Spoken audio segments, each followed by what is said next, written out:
Hey Chaotic Crew, Brian here, and we're back again with another Duskmourn deck tech. This time we're going over one of the best mono-green creatures to do it all. That is, of course, Kona Rescue Beastie, and dealing with that Survivor mechanic from the new set. So of course, Survivor's best friend here is the deck name. Now Kona, 4 mana, 4/3, for a green legendary Beast Survivor, and it has survival at the beginning of your second main phase. If Kona is tapped, you may put a permanent from your hand onto the battlefield. So that's it. I mean, you just get a free permanent onto the battlefield. So you can honestly go so many different ways with this deck. You can go vehicles, you can go big mana, which is sort of what I've done here, but really you can throw any permanent sandwich, any ham sandwich, just jam it in here. I have a deck of this in paper, but it's just thrown together with a bunch of extra cards I have on the side, and super fun deck all around. So I recommend you try building out Kona. Let me know in the comments what you would add to the deck, what you would take out. Always love to hear that from you guys, but I'm going to dive right in here. We're going to start with one of the most underwhelming permanents, battles. And this, of course, is Invasion of Chandalar. 5 mana for a 4, counter battle. It pretty much has, when it enters the battlefield, you return 3 permanents from your graveyard to your hand, which is pretty good in this deck. It helps refill our hand back, and this is also a permanent, so we can get it on the battlefield for free with Kona. And on the back, when you defeat the battle, you get to cast this. Beginning of your upkeep, you input a permanent card from your hand onto the battlefield, so sort of doing what our commander does as well. So that's pretty neat there too. You can't have a permanence matter deck without some planeswalkers. We got some strong ones here. Garrick is just really good, especially in a big green stompy deck, right? 5 mana for a 3 loyalty planeswalker. Make a beast token, draw cards equal to the greatest power among creatures you control, and make a 6/6 worm for each land you control. So definitely good there. Nissa Synonymus, you can get this on the battlefield for free with your commander. It already comes in with 7 loyalty. And now that'll be after your combat step, so you won't be able to get the big minus that turn, but you can plus get a blocker, next turn go for big minus, so that's really strong there. Vivian on the Hunt is sort of a birthing pod on a planeswalker, which is really good. You can also make tokens, and you can also mill 5 cards and return any number of creature cards milled this way to your hand, so sort of way to draw into creatures, which is nice.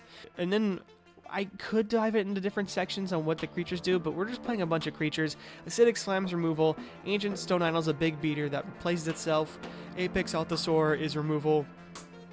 Cleanup Crew gets rid of an artifact enchantment, or you can gain some life. Disciple or Freyalise can draw you some cards or be a land in a pinch. Earthquake Dragon, big beater. Eladamri, Corvectol is a way to tap our commander and get free creatures. Fnatic Erroneous helps get our commander out earlier.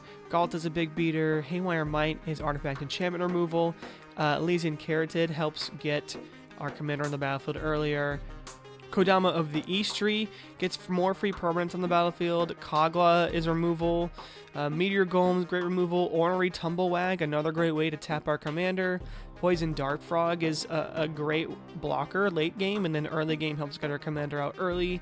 Reclamation Sage is obviously great removal there. Regal Behemoth, a way to double our mana and a bit of extra card draw. Sakura Tribelder gets our commander out early. Soul of the Harvest is one of those draw engines we were talking about earlier. Thorn Mammoth is great removal. Zapandrel is just a great way to beat down your opponents. World Spine Worm's a big beater. Woodfall Primus, a beater that can also destroy a non-creature permanent.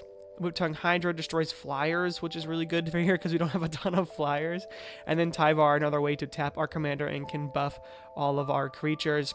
We have a few different sorceries. We don't want to run too many sorceries in instance because we are, a permanent matters deck. Primal Command is a great way to refill our library after, a late game. But if we have an early game, we can tutor for a creature card, which is nice, and we can also gain 7 life. We can also remove a non-creature permanent as well if we need to. So, now pretty versatile and solid there. Rich Card's Expertise, a way to draw a ton of cards and get a free permanent on the battlefield. See the Unwritten, with our commander out, right, we're already doing sort of what it wants to do, but being able to get 2 creatures, out of these 26 onto the battlefield for free is pretty good. Beast Within, great removal, collective resistance, removal plus protection, heroic interventions, great protection. Legolas's quick reflexes is protection. Right, if we have one of our artifacts as well to tap our commander again, right, we can give it Legolas quick reflexes and untap it, block, tap it to crew something, and then deal damage to something else. So there's some sneaky little things we can do here. Smuggler's Surprise, great card to sneak some creatures in. It's sort of like a semi-card draw as well, and then it can also be protection, so very solid there. And then Rapid Vigor, also protection. We run a lot of protection in here for Kona just because you really want Kona on the battlefield to do some things. There are a couple cards that do similar things, but not as well as Kona does, so always great to have them on the battlefield. And then artifact package, we actually have a lot for a green deck. We got Beastie, which is a way to help, we can tap our commander by crewing it, but we can also make it unblockable with Bestie's ability, so really great there. Colossal Dread Mask, I just thought it was a fun include. It just pretty much, it makes a Colossal Dread mob, but you can later equip it for 5 to give another creature +6/+6 trample. That makes your commander a lot harder to block, and will make it stay in the battlefield for longer. Taji Jalopy is a great artifact, a great vehicle. Power is equal to the highest mana value among creatures you control. We've got 8 drops, 9 drops, 12 drops, so we could definitely make this big, and it crews our commander, and then in the graveyard it can be useful as well. Emerald Medallion is another great permanent way to help ramp things out a bit earlier, right? And it's going to make all our green spells cost less. Monster Manual, doing somewhat what our commander does, getting free creatures on the battlefield. Paradise Mantle helps tap our commander. Smuggler's Copter helps tap our commander. Soul Ring is Soul Ring. Springleaf Drum helps tap our commander. The Great Hinge, one of the best permanents to get on the battlefield for free. And you'll notice this is a very expensive deck. I would recommend proxying a lot of these cards if you don't have them, or if you, like I said, just building around what you have, right? I have a Great Hinge, so I'm definitely throwing it in my version, but if you don't have one, you don't need it to have a great Kona deck. The Skullspore Nexus, also solid card here, and it's sort of semi-protection, but it can also double the power of your creatures, which is really solid there. Thought Vessel, there are going to be times where we're drawing lots of cards, so giving us no max hand size is great. Throne of Eldraine is great, and we can draw more cards there. Unlicensed Hearth is a great vehicle that we can crew a commander with, but also does some graveyard hate, which is important to have in this deck. And then Vexing Bauble, right? We're getting free stuff, but we're not casting it. And then this is making it harder for our opponents to get free stuff. And then if we don't need it, we can just draw a card, which is nice too. Some enchantments. Need to have enchantments in a permanent matters deck. We got Abundance, so if we're flooded out on lands, or we're screwed on lands, we can play this and can get us pretty much what we need, which is great. Garruk's Uprising, one of those green card draw engines. Kenra's Transformation, great removal spell.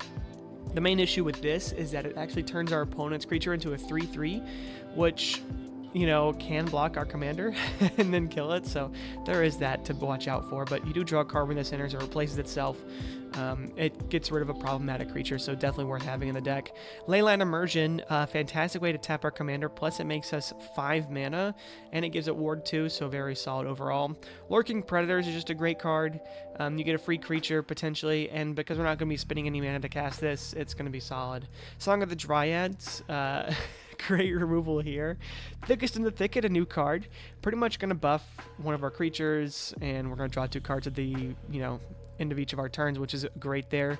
Unnatural Growth is solid. It's sort of like a second Zapandrel. Virtue of Strength makes it so that our basic lands tap for 3 times that mana, which is pretty great, but also we can use it to get a permanent from our graveyard to our hand, which is nice. And then Zendikar Resurgent, another way to draw lots of cards in green, and also doubles our mana production.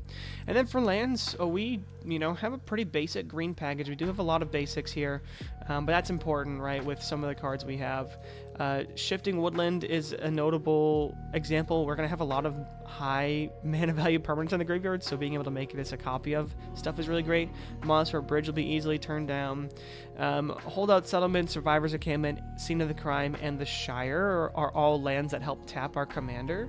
Rogue's Passage as well, right? It can make our commander unblockable, so it can tap to attack and get through and survive.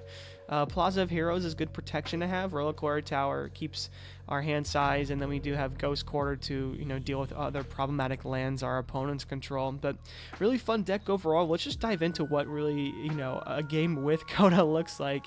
All right, so we have 3 lands and Springleaf Drum. I like this a lot, and we also have Unlicensed Turf. So we'll go ahead and keep this one. Turn 1, we'll draw another land, so perfect. And we'll play the Springleaf Drum. Turn 2, ooh, Elysian Keratin is even better, because we're going to go ahead and play that, and then we get a turn 3 Kona. So turn 3 we play the Forest, we tap the Forests and Elysian Keratin for Kona, and then we can use Springleaf Drum's ability to tap it to tap Kona.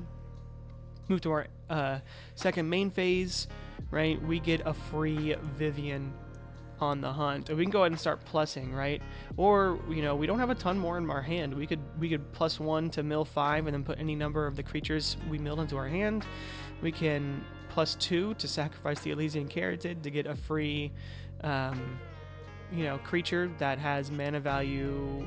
It says 1+ the sacrifice creature, so a mana value 3, and then so we can get Tyvar out or a Corvectol, which can be really good too. So that is solid. I think we'll go ahead and +1 and mill 5. 1, 2, 3, 4, 5. Well, funny enough, we did get Corvectol. We got Corvectol and Fanatic of Ronas, which are both solid cards. All right, and then we will go to the next turn, and that's if Kona doesn't die, that's fine. Kona may die, a Vivian may die. I could definitely see someone attacking Vivian. We could have also played a Rhino token for a blocker, right? That could have been good there. But we have some good solid. We drew removal. Let's play Reliquary Tower so we don't have to discard. We have 6 mana available, so we could play See the Unwritten, right? Which would be kind of fun. So sure, let's try that. We have a creature power 4 greater. 2, 3, 4, 5, 6, 7, 8, and we get a free World Spine Worm. There will be some times where we only get 1 creature, because we do only have 26 in here. If you want a more creature-based strategy, you could definitely do that and run See the Unwritten too. It'd probably be a little bit better there, but it's always a card that I've had a fun time with and I've enjoyed, so I wanted to put it here. But yeah, so we get the World Spine Worm, and then this is 11 mana. We could +2 Vivian to sacrifice this, get 3 5/5 worms, and get a free Ghalta on the battlefield, which is kind of nice. I don't know. That seems pretty fun. But as you can tell, this game's kind of getting out of hand really quickly for our opponent, so they definitely would have to deal with us. Let's try out another game. Okay. This time we have Garruk's Uprising to help fuel our gameplay. We have Zapandrel and the Skullspore Nexus and Colossal Dreadmask, so let's go ahead and dive into it. Okay, we draw a land. We will play that for turn. Turn 2, we get another land. We'll play that. A bit of a slower start, not a problem. Turn 3, another land. Wow. Let's go ahead and play the Garruk's Uprising.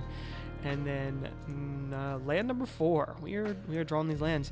All right, and there's going to be times where we play Kona. We don't get anything, but we will draw a card here. And we get a free World Spine Worm, which is nice. And then next turn, all right, turn 5. Okay, we do have Landline Immersion, which is really nice.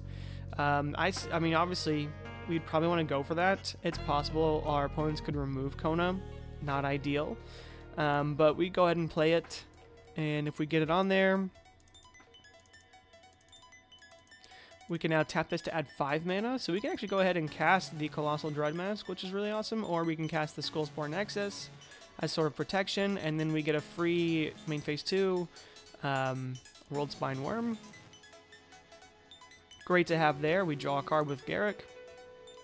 And now we have another way to tap our commander as well in case it gets removed, so we're in a really good position. Now say we just put everything back. If our commander had been removed, that would have been unfortunate, right? But so is the game, right? Sometimes if we get an early threat out, you know, our opponents will have removal. So it gets removed, it's in there. We are on our next turn. We probably just pass here, right? We don't have a whole lot we can do even. So we would probably just pass to the next turn, right? We get Holdout Settlement. We could cast our commander. We could also cast the Colossal Dreadmask. We probably want to wait a turn to cast our commander so we can for sure get the Holdout Settlement to tap it on the next turn. So I think we just get the Colossal Dread Mask. But so you see how it happens. Sure, we were slowed down by a turn or two, but then the next time we get it out, you know, the other boards are going to be established a bit more. We're not going to be the main threat, so definitely easy way to claw back in this game, especially with the hand we have. So with Garrick's Uprising in the battlefield, we're going to be able to refill our hand, which is important here. But yeah, I hope you guys loved this deck tech. Kona is just super fun. You get a lot of free big green spells, and as a green mage myself, it just makes my heart happy. So I'm really happy about this card, and I hope you guys have fun too. Let me know in the comments below what you would add, what you would take out. I think there's still a week left before we give away a free Duskmourn Precon of your choosing anywhere in the US. Make sure to comment on all of our Duskmourn Precon upgrade videos for a chance to get that. And I hope you enjoy those videos as well. But take care, and I'll see you next time. Bye.